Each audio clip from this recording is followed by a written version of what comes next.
안녕하십니까. 더불어민주당, 조국혁신당, 사회민주당 야당 의원들로 구성된 이 경제개혁 의원 모임에서 최근에 이루어지고 있는 밸류업과 관련 논쟁 그리고 그에 대한 대안에 대한 입장을 발표하기 위해 오늘 이 자리에 왔습니다. 오늘 현장에 참석하신 분들은 김남근 의원님, 차규근 의원님, 그리고 박상혁 의원님, 한창민 의원님이십니다.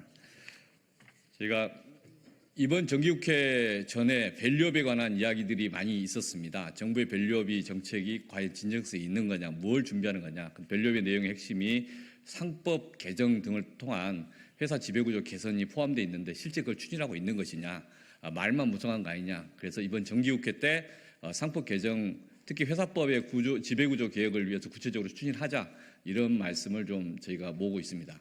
각 당에서 당론을 추진했으면 하고 또 이를 위해 구체적인 준비를 좀 해야 되겠다라는 제안을 좀 드립니다. 두 번째는 이 다음 달부터 정기국회 국정감사가 시작됩니다. 국정감사 기간 동안에 그동안의 회사의 합병, 분할, 주식 교환 등등의 다양한 행태 속에서 개미 투자자들의 주식 가치를 훼손했던 그런 기업 관계자들을 불러서 과연 그런 의사결정이 적절했는가, 또는 어떤 식으로 설명할 수 있겠는가, 그리고 제도 보완이 뭐가 필요한가를 추진하겠다라는 말씀드립니다. 국정감사 기간에 관련 당사자 증인 소환에 관한 입장을 포함하고 있습니다. 그래서 저희가 준비한 입장문을 발표하겠습니다. 먼저 정기국회에서 기업 지배구조 선진화를 위한 회사법 개정을 추진합니다. 22대 국회에서 경제민주화의 뜻을 함께하는 의원들이 모여 경제개혁 의원 모임을 만들었습니다. 우리 헌법은 경제 영역에서 정의로운 사회질서를 형성하기 위한 국가의 목표로 경제민주화를 제시하고 있습니다. 이러한 헌법적 목표를 달성하기 위해 국회 차원에서 필요한 일들을 발굴하고 논의하고 함께 대응하기 위해서 여러 정당 소속 의원들이 함께 뜻을 모았습니다. 오늘 저희는 제22대 첫 정기국회의 입법 과제로 기업 지배구조 선진화를 위한 회사법 개정을 제안합니다. 우리나라 주식이 실제 가치보다 낮게 평가되는 현상을 두고 코리아 디스카운트라는 말이 있습니다. 코리아 디스카운트의 근본적인 원인 중 하나로 후진적인 기업 지배 구조 문제가 지적되고 있습니다. 최근 여러 회사의 이사회에서 최대 주주와 일반 주주의 이해 상충 상황에서 최대 주주의 이익만을 극대화하고 다수 주주의 이익을 침해하는 결정에 가담하는 사례들이 반복되고 있습니다.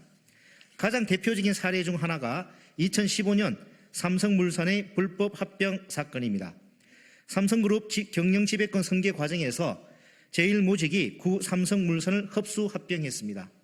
구 삼성물산 주식 가치가 지나치게 낮게 평가되었다는 여러 지적이 있었지만 그럼에도 불구하고 구 삼성물산 이사회는 합병을 강행했습니다. 이 과정에서 국민연금은 스스로 손해보는 결정을 하게 되었고 구 삼성물산의 다른 주주들은 대규모 손실을担게 되었습니다. 법원의 재판 결과 이재용 회장은 뇌물공여, 박근혜 전 대통령은 뇌물수수, 문영표 전 보건복지부 장관은 직권남용 권리행사 방해죄, 홍완선 전 국민연금공단 기금운용본부장은 업무상 배임죄로 유죄가 확정되었습니다. 또한 이 사건과 관련하여 엘리엇 메이슨 국제투자분쟁, 삼성바이오로직스 분식회계 사건 등 여러 사건이 파생되었고 9년이 지난 아직까지도 재판이 계속되고 있습니다. LG화학은 물적 분할 자회사 상장 논란을 촉발한 당사자입니다. LG화학은 2020년 유망한 것으로 평가되었던 배터리 사업 부문을 물적 분할하여 LG에너지솔루션을 신설했습니다. 그리고 2022년 LG에너지솔루션을 다시 주식시장에 상장시켰습니다. 당초 많은 주주들이 LG화학 배터리 사업 부문의 장래성을 보고 투자했습니다. 그래서 개인 주식 투자자들 사이에서 물적 분할 자회사 상장에 대해 상당한 논란이 있었습니다. 이 사건은 제21대 국회에서 이에 관한 입법 논의로 이어졌고 2022년 자본시장법 시행령 개정을 통해 분할된 자회사가 상장할 경우 모 회사 주주에게 주식 매수 청구권을 부여하는 계기가 되었습니다.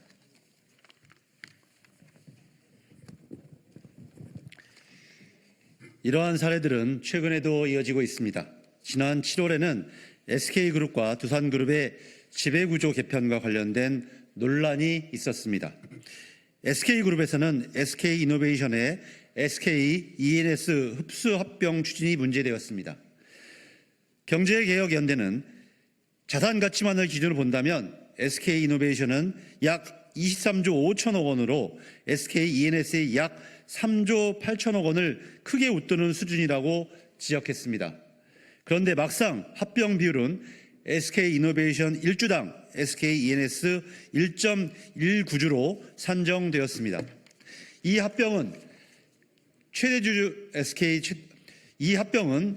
주주 SK와 최태원 회장 일가에게는 이익이 되지만 SK이노베이션 일반 주주들의 지분 가치가 희석되는 손해를 입게 된다는 지적이 있습니다. 두산그룹에서는 두산밥켓과 두산로보틱스의 포괄적 주식 교환 추진이 문제되었습니다. 이번에도 합병 비율에 대한 논란이 컸습니다. 보도에 의하면 두산밥켓의 지난해 매출은 두산로보틱스의 180배가 넘는다고 합니다.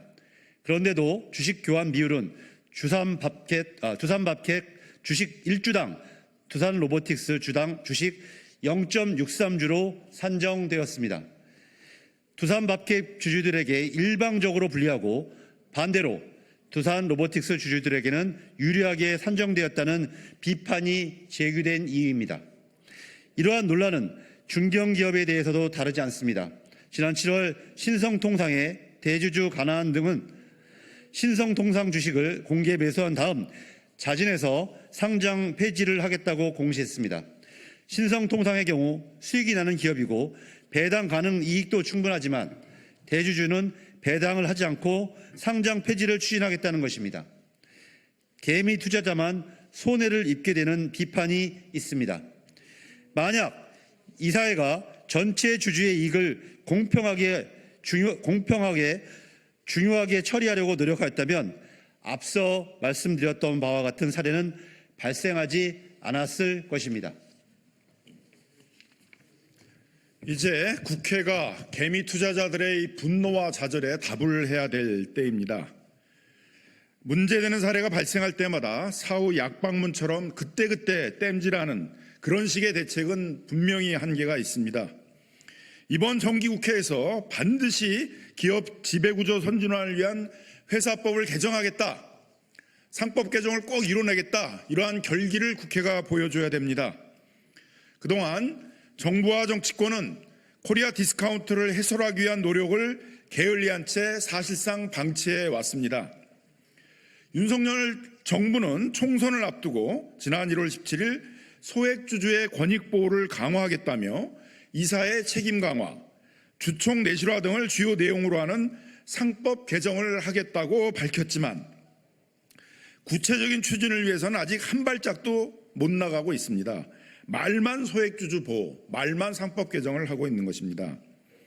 이사의 책임을 강화하고 이사회 구성에서 견제와 균형이 달성될 수 있도록 집중투표제 확대, 이해충돌 안건에서 지배주주 의결권 제한 등이 이루어져야 합니다.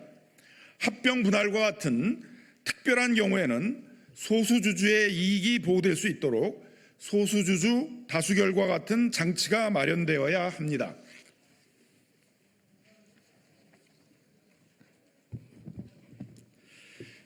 이번 정기국회에서 관계자들을 국정감사 증인으로 불러 사회적 토론을 추진하겠습니다. 지배구조와 관련하여 사회적 논란을 초래한 기업 관계자들을 증인으로 불러 국민들 앞에서 직접 공개적으로 그 입장을 듣고 국민과 함께 토론하겠습니다. 특히 삼성물산, LG화학, SK이노베이션, 두산밥켓, 신성통상 대표자들을 증인으로 불러 소액 주주들의 피해에 대한 입장을 물어야 합니다. 정부 여당도 의지가 있다면 나서야 합니다. 기업 지배구조 정상화는 여야의 문제가 결코 아닙니다. 코리아 디스카운트를 해소하고 우리 주식시장의 건전한 발전을 위해 반드시 거쳐야 하는 관문입니다. 지배구조 정상화 없는 밸류업이란 국민 속임수에 불과합니다. 이번 정기국회에서 기업 지배구조 정상화를 위한 제도 개선을 완수해야 합니다. 저희가 앞에서 함께 노력하겠습니다. 감사합니다. 2024년 9월 24일 경제개혁 의원 모임 김남근, 김남희, 김성환, 김영환, 김현정, 박상혁, 신장식, 오기영, 이강일, 정준호, 차규근, 한창민, 일동. 예, 오늘 조금 전에 우리 정준호 의원님도 함께하셨습니다. 예, 우리 경제개혁 의원 모임에서 이번 정기국회 기간 동안에 상법 개정, 회사법 개정을 위한 각 당의 당론 추진을 모색하겠습니다. 그리고 관련 회사 담당자들의 국회 출석과 국민들 앞에서 해명할 것을 추진하는 증인 신청도 함께 추진하겠습니다. 감사합니다.